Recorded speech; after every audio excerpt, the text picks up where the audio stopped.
My name's Greer, and I wanted to talk about one of the more warrior-oriented characters in Star Wars, Captain Phasma, and Morgan Elsbeth, who's a Dathmiri witch. Hope I'm saying that right. And there are too many similarities between these two characters, enough that I'm going to make the assumption that many of you will point out I am probably going insane. They are the same person.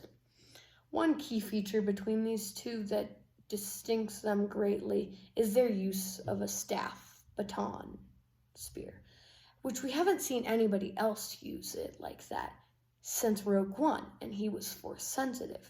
It's also quite durable, made out of Beskar, which is lightsaber resistant. Phasma's baton is made out of quicksilver. And another key feature between these two is just how high-ranking Morgan Elsbeth is and Captain Phasma is. Morgan Elsbeth was a magistrate, or worked for the Empire, and she held a rather high position, and Captain Phasma as well, who earned the rank of captain. Now, we're assuming that Morgan Elsbeth is from Dathmiri because she's a witch, and Captain Phasma is part of Clan Sickle. That's what we're gonna call it, Sickle, which we know had witches in it due to established, not canon lore.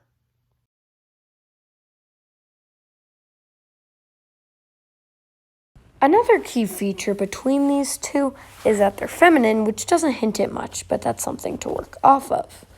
Another key feature between these is because Captain Phasma is such a high rank at such an early time in the First Order, which is only about a decade old during the time of the sequels, that means that she already had to have a high rank.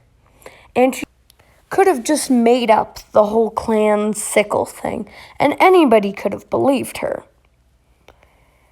And then this happened.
Morgan Elsbeth is dead, so she's likely not going to be our candidate. And then I thought, what about Shin Hati? Because the physical appearances do match, and because of this one scene where Baylan Skoll tells her, secure your place in this new empire. I know no such stories. You weren't raised at the temple. Stories of this galaxy are considered folk tales. Some ancient past, long forgotten. With good reason. Sometimes stories are just stories.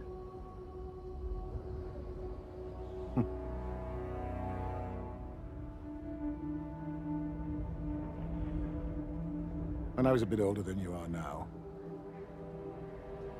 I watched everything I knew burn. The Jedi Temple? Fall of the Jedi, rise of the Empire. And isn't it our turn now? Won't our alliance with Thrawn finally bring us into power. That sort of power is fleeting. What I seek is the beginning. So I may finally bring this cycle to an end. And that beginning is here.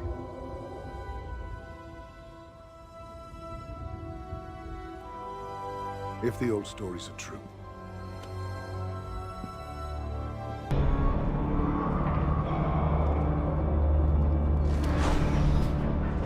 I parted ways with the Jedi long ago. It's also quite possible that your friend...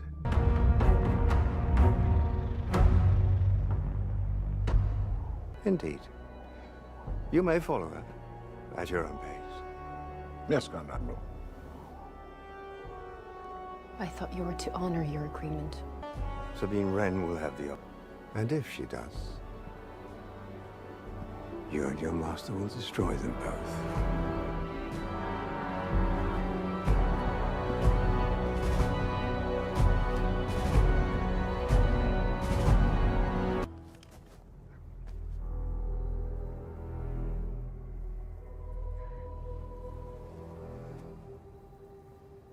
Do you miss it?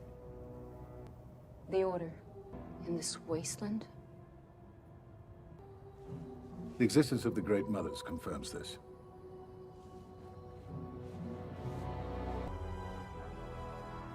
Something calls to me. Can't you hear it? Something stirs here. Can't you see it? I see bandits. There's no need for bloodshed. The enemy... And in this cut together, you can notice her behavior. She's longing for power. And power is what she's gonna get. Just watch the way she's obedient. She's waiting for her reward. And she speaks of the Empire as if it's a good thing, being raised in an era where the Empire wasn't really a thing. And she seeks power. Also, did you know that 92% of you guys aren't subscribed? Don't forget to hit that like and subscribe button. And hey, that's just a theory. But really, you can't take anything the sequels say to be canon, so I basically dug myself into a ditch.